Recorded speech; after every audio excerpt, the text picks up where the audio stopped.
ചിങ്ങമാസം എത്തും മുൻപേ പ്രകൃതിയുടെ പൂക്കളം.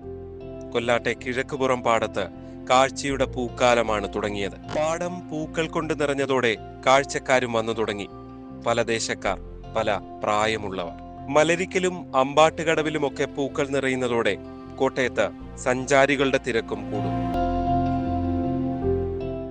ഇത് കോട്ടയം ടൗണിൽ നിന്ന് കേക്ക റോഡ് വഴി കഞ്ഞിക്കുഴി വന്നിട്ട് ചിങ്ങവനം റൂട്ടിൽ വന്നിട്ട് ബോട്ടിജെട്ടി കവലയിൽ നിന്ന് കിഴക്കോട്ട് 1 കിലോമീറ്റർ വരുമ്പോൾ സ്നേഹക്കൂട് അഭയകേന്ദ്രത്തിന് തൊട്ടടുത്തായിട്ടാണ് ഈ ആമ്പൽ വസന്തം നടക്കുന്നത്.